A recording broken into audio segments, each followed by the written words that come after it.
ലാലു പല സിനിമകളിലും പല പാട്ടും പാടിയിട്ടുണ്ട്, അല്ലാതെയും ഒക്കെ പാടി കേട്ടിട്ടുണ്ട് ലാലു പാടുന്നത്. പക്ഷേ ലാല് ഇന്നേരം പാടിയിരിക്കുന്നതിൽ ഏറ്റവും നന്നായിട്ട് പാടിയിരിക്കുന്ന പാട്ട് എനിക്ക് തോന്നുന്നു ഈ റൺ ബേബി റണ്ണിലെ പാട്ടാണ്. അതിന് വളരെ സിമ്പിളായിട്ടുള്ള സോങ്ങാണ്, പക്ഷേ വളരെ സ്വീറ്റായിട്ടുള്ളൊരു സോങ്ങാണ്.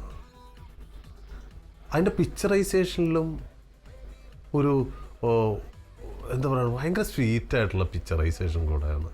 ഇവിടെ തൂക്കിയുള്ള പോക്ക് അതെല്ലാം അത് വിഷ്വലി കണ്ടുകൊണ്ടിരിക്കുമ്പോഴേക്കും എനിക്ക് ഭയങ്കര അഭിമാനമൊക്കെ തോന്നി. കാരണം വെച്ചാൽ അങ്ങനെ ഒന്നൊരു എന്താ വിഷ്വലൊക്കെ കൺസീവ് ചെയ്യാൻ ഈ പറയുന്ന ഇത്രയും വർഷം ഇതിലുള്ള അല്ലെങ്കിൽ എന്താ ജോഷിക്ക് കഴിയുന്നുണ്ടല്ലോ എന്നുള്ള ഇതിൽ ആ ഒരൊറ്റ പാട്ട്, ഞാൻ ശരിക്കും ആ പാട്ടാണ് ആ പടത്തിൽ ആദ്യം കണ്ടത്. പടം പിന്നീട് ഞാൻ കാണുന്നത്. ഈ പാട്ട് കാണുമ്പോൾ തന്നെ ഒരു എന്താ വിഷ്വൽ മീഡിയയുടെ ബാക്ക്ഗ്രൗണ്ട് എന്നുള്ളത് എന്നെ അട്രാക്റ്റ് ചെയ്തിരുന്നു. ഒപ്പം തന്നെ എന്നെ ഈ പാട്ടാണ് അട്രാക്റ്റ് ചെയ്തത്. എന്താ മ്യൂസിക്കലിയോ അല്ലെങ്കിൽ അങ്ങനെ ഒരിക്കലും അനലൈസ് ചെയ്യപ്പെടാത്ത ജോഷിയുടെ പടത്തിലാണ് വന്നതെന്നുള്ളതാണ് നമ്മളെ സംബന്ധിച്ചോളം ഇമ്പോർട്ടൻ്റ്. കാരണം ജോഷിയുടെ പടം എന്താ അനലൈസ് ചെയ്യുമ്പോഴാരും എനിക്ക് തോന്നുന്നില്ല മ്യൂസിക്കലി ഒരു ഇത് അനലൈസ് പെട്ടിട്ടില്ല. ഇനി ആരെങ്കിലും ചെയ്യുമെന്നും തോന്നുന്നില്ല. പക്ഷേ ഇത്തരം ചില കാര്യങ്ങൾ സംഭവിച്ചിരിക്കുന്നത് ജോഷിയുടെ സിനിമയിലാണ് എന്നുള്ളത് ഇമ്പോർട്ടൻ്റ് ആണ്. ആറ്റുമണൽ പായയിൽ അന്തിവയിൽ ചാഞ്ഞ നാൾ കുഞ്ഞിളം കൈവീശി നീ തോണിയേറിപ്പോയില്ലേ, വീഴാതെ കണ്ണിലന്നു മിന്നിയ നീർമണി, നീറാതെ നീറുന്നോരോർമ്മ തന്നെ തിരി, എന്നെ വിട്ടിട്ടെന്റെ പോയി മഞ്ചാടിക്കുരുവി, നിന്നെ കാത്തി തീരത്തെന്റെ മോഹം വേരോടി.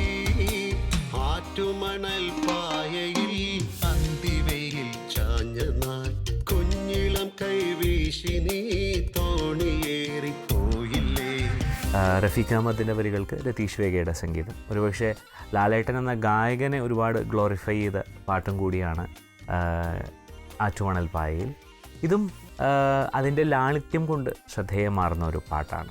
അങ്ങനെയാണ് ഐ ബിലീവ് ഈ പാട്ട് ജനങ്ങളുടെ മനസ്സിലേക്ക് പെട്ടെന്ന് എത്തിയത്, just because of the simplicity of the melody.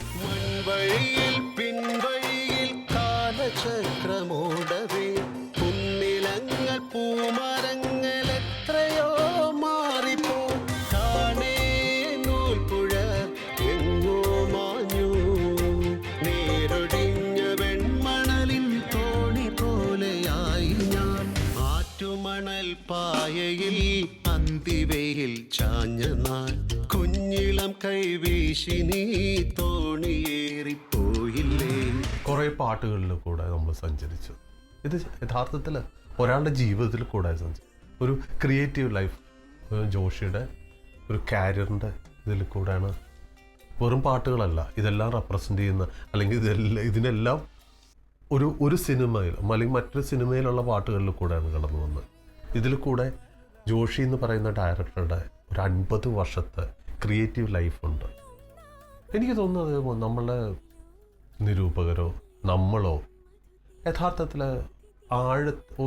വലിയ കാര്യമായിട്ട് ശ്രദ്ധിക്കാതെ വിട്ട് ഒരു ഡയറക്ടറാണ് എന്നുള്ളത് തന്നെയാണ് എൻ്റെ അഭിപ്രായം. കാരണം ചിലവരിലേക്ക് നോക്കുന്ന നമ്മുടെ കണ്ണ് എപ്പോഴും വളരെ അലസമായിരിക്കും. പക്ഷേ അത്ര കാര്യമായിട്ടുള്ള ആഴങ്ങളൊന്നും ഇല്ലാത്തടത്ത് നമ്മൾ വളരെ ഗഹനമായിട്ട് ചകഞ്ഞ് അല്ലെങ്കിൽ ഇല്ലാത്ത ആഴങ്ങൾ ആരോപിച്ചിട്ടുള്ള പല കഥകളും നമുക്കറിയാം. പക്ഷെ കാലം അതെല്ലാം പിന്നീട് മറന്നു കളഞ്ഞിട്ടുണ്ട്. പാട്ടിലൂടെ മാത്രം അനലൈസ് ചെയ്യേണ്ടതല്ല ജോഷിയുടെ സിനിമകൾ. അതിന് വേറെ ഒരുപാട് തലങ്ങളുണ്ട്. ഇന്നല്ലെങ്കിൽ നാളെ അത് ഈ ലോകം തിരിച്ചറിയും അല്ലെങ്കിൽ അംഗീകരിക്കും എന്ന് തന്നെയാണ് ഞാൻ കരുതുന്നത്. ഒപ്പം ഇനി വരാനുള്ള കാലങ്ങളും ഈ ഫിലിം ഇൻഡസ്ട്രി എന്ന് പറയുന്ന അതിൻ്റെ അമരത്ത് ജോഷി ഉണ്ടാകും എന്ന് തന്നെയാണ് ഞാൻ കരുതുന്നത്. അതിന് അദ്ദേഹത്തിന് കഴിയട്ടെ. എല്ലാ ആശംസകളും.